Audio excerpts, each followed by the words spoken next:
So we are trees. Trees planted strong by living streams, rooted deep, deep in love. We can thrive.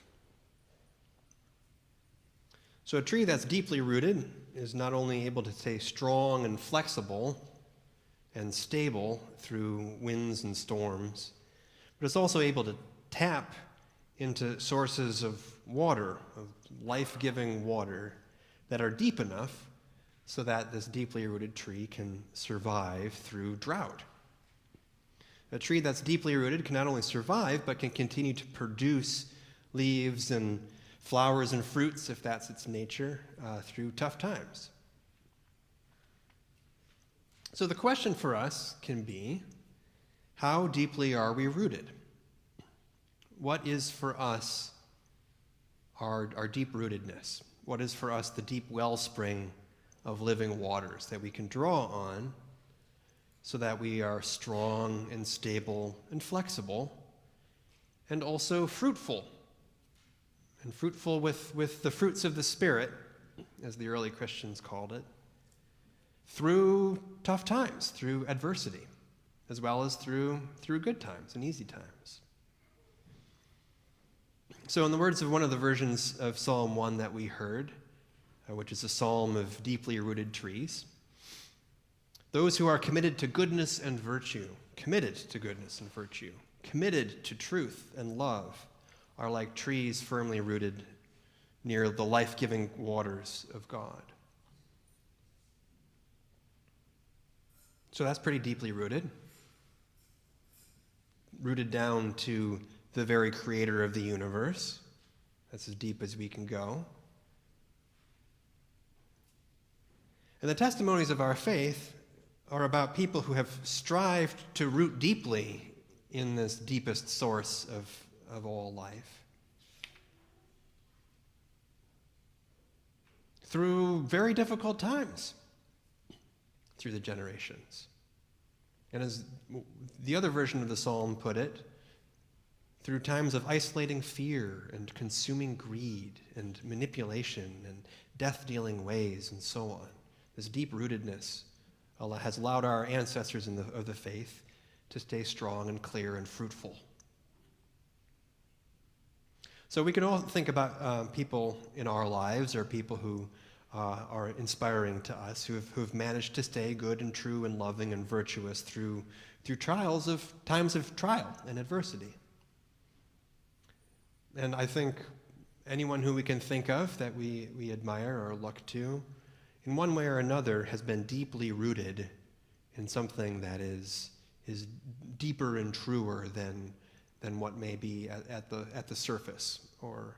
And this means a deep wellspring of faith. This is what's at stake with faith.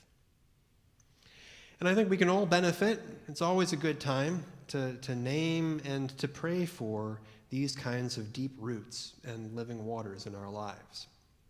And naming and praying for the buds and the flowers and the fruits of the Spirit of that kind of deeply rooted faith. And so one way to name and to pray for what it is that we want to affirm and to aspire to is through ritual, the practice of rituals. And so we'll offer a ritual of that this morning. This is the beginning of February, and it's the celebration of St. Bridget's Day in Ireland.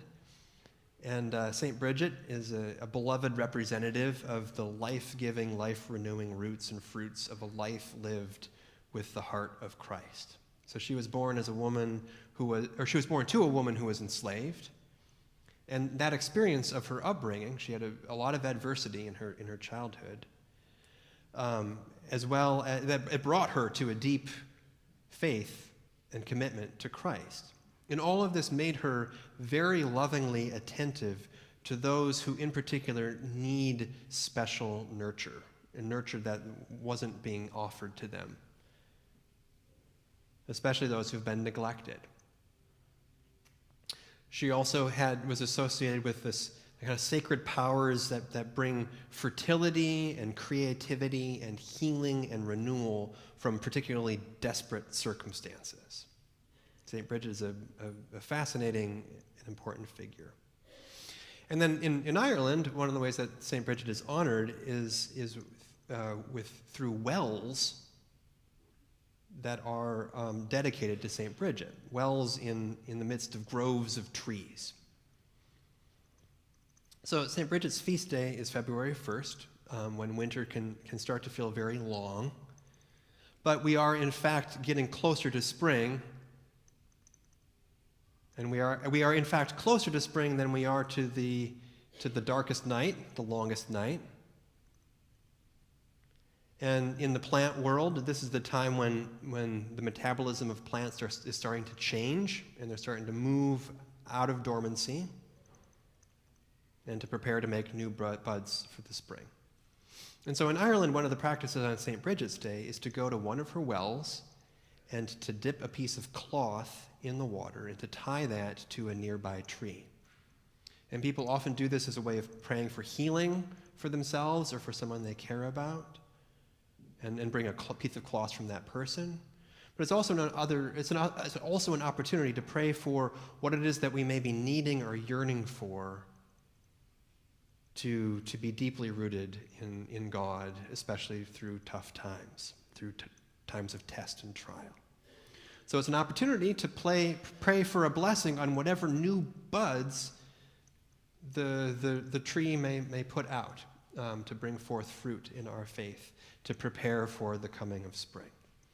And so I and our worship committee, we offered this last year as a sacred experiment, and it went well. You all liked it, and we kept our tree out for a long time, and so we'll do it again this year. So I'll invite us to have a ribbon tying ritual here. So you can go forward as you feel moved when we have some piano music going, and you can take a ribbon from the basket and dip it in the waters of the baptismal font, and then tie it to our representative of a tree here. You can take 2 ribbons if you like, put one on our tree inside, and take one with you when you go back outside and tie it to an actual tree. We still have some left from last spring, if you will notice. And what I invite you to pray on with what this can represent is what fruit of this Spirit are you needing and yearning to grow for you, or for someone you care about, or for our society, or for our world, or all of the above? What potential of life and truth and love and goodness do you deeply hope for, do you yearn for? Especially to help you, to help us, to help others near and far live more fully into who God has created us to be. You can consider this question with a God's eye view of yourself and your family and our society and world.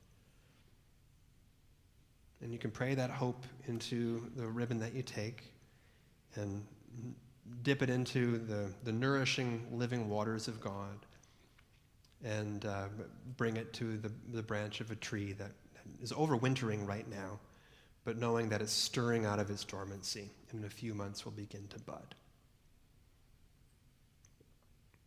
So I invite us to pray in this way, and when you feel ready, after our kind of contemplative music starts in this prayerful time, you can just come forward as the Spirit moves and bless these ribbons and these buds of new life and new potential as we are deeply rooted in the love and the vitality of our God.